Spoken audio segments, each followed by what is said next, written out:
لبيك يا الله. يعلن تكتل بشروا بإشراف الأستاذ عمر مصطفى عجاج عن بدء التسجيل للحجاج السوريين لهذا العام 1445 هجري. أخوة الإيمان والتوحيد، السلام عليكم ورحمة الله وبركاته. نلتقي مع الحاج عمر مصطفى عجاج، رئيس تكتل بشروا التابع لمديرية الحج في الجمهورية العربية السورية. السلام عليكم وأسعد الله مساءكم. وعليكم السلام ورحمة الله وبركاته. أسعد الله مساءكم. إذا سمحت حاج أبو عمار، نحن رح نسألك 3 نقاط، وطبعا تشرح لنا تفصيل كامل عن مناسك الحج وكيف الحج بده يروح. السؤال الأول لو سمحت لي، آلية التسجيل، ماذا تقدم للحاج؟ بالنسبة للحاج الامرأة، كيفية المحرم، كيف تلاقي محرم، كيف بدها تتأمن، وكيف المغادرة، كيف بده يروح الحاج من سوريا إلى السعودية. اتفضل. إن شاء الله. مشكور.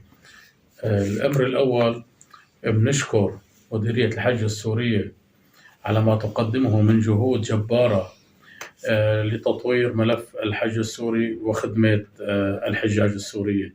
التكتل إخواني عبارة عن عدة مجموعات. المجموعة تتألف من رئيس المجموعة ومعاون رئيس مجموعة وموجه ديني، وأيضا يتبع للتكتل موجهات دينيات خاصة للنساء، ومرشد للبرج، مرشد للتكتل هو عنا بتكتلنا الشيخ أنس مصطفى الخن، إمام جامع الدقاق بالميدان. أيضا معاونين إضافيين. آلية التسجيل عن طريق النفوس مباشرة أو عن طريق التكتل، يعني تواصل معنا الحاج بيجهز لنا الأوراق المطلوبة بيسلمنا إياها باليد، أو عن طريق مكتبي بيصور الأوراق المطلوبة سكانر وبيحولها ملف PDF مع دفع 50,000 ليرة سوري رسم تسجيل، بالإضافة لرقم جوال عليه واتس.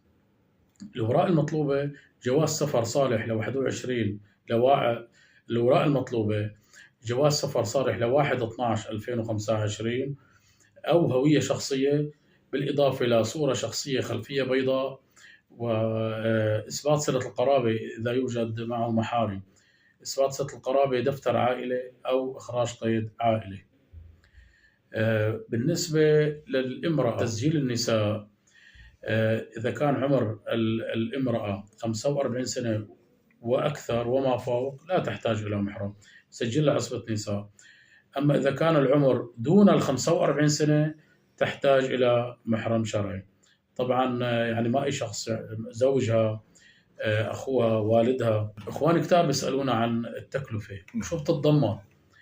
التكلفة إلى الآن لم تحدد، بتحددها مديرية الحج السورية، وسعر موحد للحجاج جميعهم بشكل تقريبي $4,500 إلى $5,000.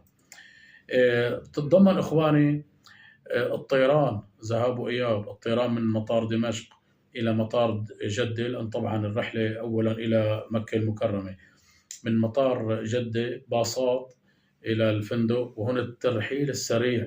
مشكورة مديرية الحج، يعني كان زمان الحاج يضل 10 ساعات 15 ساعة، هلا خلال ساعة أو ساعتين يتم الترحيل إلى الفندق. وطبعا الحقائب بتركها الحاج، بس بروح بركب بالباص. الحقائب تذهب بسيارات خاصة إلى الفندق مباشرة، يعني بتصل لباب الغرفة، الحقيبة مكتوب عليها اسم الحاج، اسم الفندق، أنو دور ساكن، ورقم الغرفة. بالإضافة أيضا لفندق مكة وفندق المدينة ضمن مواصفات الحج السورية. بالمدينة المنورة بالمركزية، المركزية معروفة عند الجميع، اللي الفنادق اللي حول المسجد النبوي الشريف.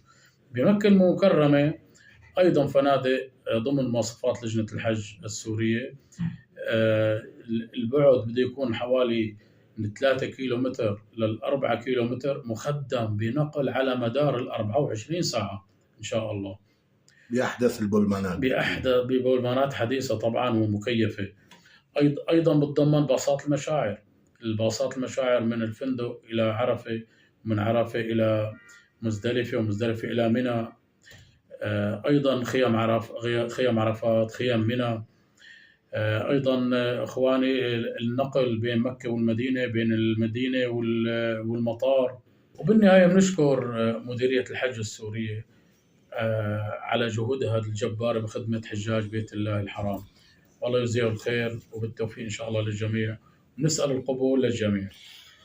بختام هذا اللقاء الجميل والعفوي من قبل الحاج عمر مصطفى عجاج أبو عمار، شكرا جزيلا على هذا التوضيح.